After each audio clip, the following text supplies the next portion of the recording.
Alright, so now we're going to use Dynamo to kind of come in and create a connection from, we're going to use the existing cross sections, but then the top one we're going to connect to a surface. So I'm just going to put a surface in here. So I'm going to go to, I don't know, my front, and I'm just going to create a reference line, and we'll set this to the reference plane center front back. And I just want to do a spline through points, so I'll come in here and kind of, make that guy. And then if I go back to 3D, you'll see that, and I can pick that and just go to create form, and it'll extrude it. And if I pick that, I can extrude it. Let's extrude it just 50 and 50 to make sure we cover the total of that. So if I, whoops, I'm going to do it 50 and 50, right? So it covers that whole thing. So we could do one that was, this one's only curving in one direction, but I think that's good enough for right now. So once we do that, let's close our inactive windows. I'll close this, and I'm going to go to Manage, and I'm going to open Dynamo. And it's the visual programmer for Revit. And so what I'm going to do is I'm going to capture, go ahead and get this set up. Let's minimize that. And we'll place this guy over here. Always fun, having multiple screens. And I'll pull Dynamo over here. And let's go ahead and pull that there. Pull that down a little. Okay. And then obviously this can get much smaller here. Right. Okay. Maybe this gets a little smaller. There. Okay. So I'm just going to go to a new node here. Let's make this smaller. So this is similar to Grasshopper. Here's our screen.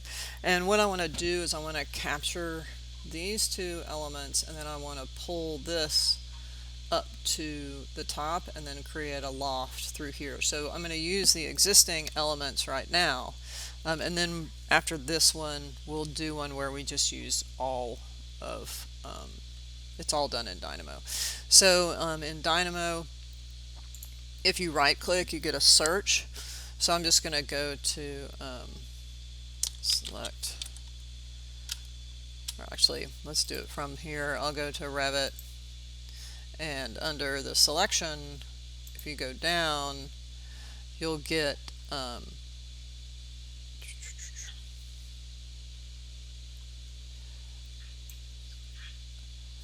select model element. So I'm going to pick that. And what those are going to allow me to do is select these two. So I'm just going to select this Control C, Control V, so I have two of them. And I'm going to go to select. And then I'm going to hover over, and it's wanting to do the form element. You can kind of tap your tab key, and now it only has one. So it's seeing these lines as individuals, right? So what I'll do is I'll go ahead and go to select model elements, because it would only pick one line. So I'll just delete these.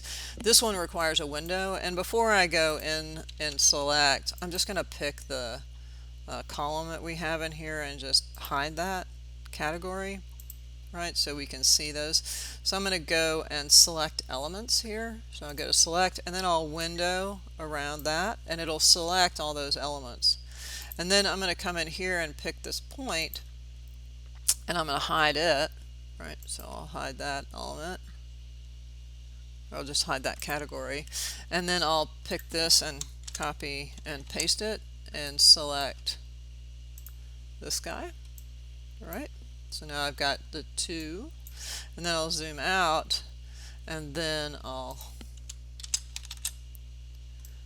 copy this guy and change that and window around that guy and select that.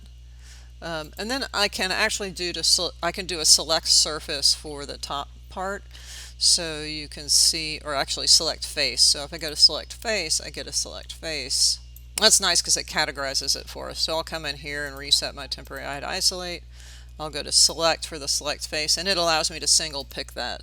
So now, and you see it brings it into Dynamo. So if I come in here and zoom out, you'll see it kind of brings that face in. All right. So now I have 1, 2, and 3. These guys are just elements. So what I need to do is actually get the curves from these and tell Dynamo that they're curves. So if I come back and I'm going to close the selection, under Revit is elements, and under elements is curve element, and right here is obtain the geometry curve for this. So I'm going to click on that and it's going to give me this guy. So I'm going to Control C, Control V, Control V, because I'm going to want to pull all three of these. Right. So I'm going to pull this and connect that into there. Pull this and connect that into there, and you're going to see the curves appear in Dynamo when I do that. And then what I want to do is join them, right? And that's actually now they're curves in Dynamo. I've actually pulled them into Dynamo, so I'm just going to go to Geometry and Curves, and I'm going to go to Polycurve, and you can do by joined curves. So if you click this Polycurve by joined curves, you can actually take this, right, and I'll make 3 of these, right, and push them up here. Push that up here, and then replace the connections. And basically I'm going to right click here and then type watch, and this will bring out a little watch node, which is like a panel. But if you look at the curve here, right, it's showing me all of those curves that make up that 7-pointed. And then if we join the polycurve, right, once we join it, it actually sees it as one, which is quite nice. And then we could actually loft those. So if I come in and type in loft, right, through cross sections, this is a surface, there's also a solid. It wants the cross sections, and there's a list create, which is similar to merge.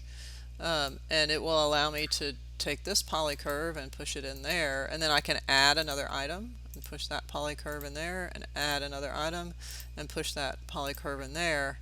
And if I plug that in, right, you can see it's just put those all in one list. And then if I take that list and push it into the surface by loft, you get that loft again. And we'll talk about ways of bringing it into Revit later. So that's sort of the basic one. The next thing we'll do is we'll sort of push this guy up. We want to pull it up to that surface and use that to finish the loft. So type in pull, here's pull this curve onto input surface. So here's that it wants a curve and a surface. So we have our surface over here, so I'll click on that. We picked it earlier, and I'll plug it into there, right? And then we have our curve, which is our third curve right here. So if I pick that and pull it into that, you'll see that curve get pushed onto the surface. And if we take a look at it, right there it is. And so if we take that curve and put it into the item, third item, it breaks. It's a little annoying, but if I come in here and pick this, pick this polycurve and Control C, Control V, and let's push this curve on surface into connected polycurve and see what happens. So that doesn't like it. Let's see. Let me pause. Okay, so what happened is somehow I disconnected my third curve. So I'm going to plug this curve back in, and you're going to see it's going to send it to the curve pull onto surface. And then if I put that directly, and let's pull this over here real quick, pull the loft out, pull the loft out a little further too, so it's out here. If I pull this curve pull onto surface directly into item 2, it breaks, but if I put it through a poly curve before that and then push it in, it will work, right? Like it has to translate it, and if I don't know what, it has these levels in it here. So it has 2 levels, and I only see 1 level, which is a little weird. But you'll notice if I come over here, this poly curve, if I pin that, it doesn't have any levels, right? So it kind of needs to be flattened, and there's no way to flatten it down to what can be usable. So there's that. The other thing that you can do is it will still, like if you move these guys, right, it'll react to that, right? So obviously if I pull that out, it'll do that, okay? So it's connected all of that. So the next one I'll show you is all in Dynamo.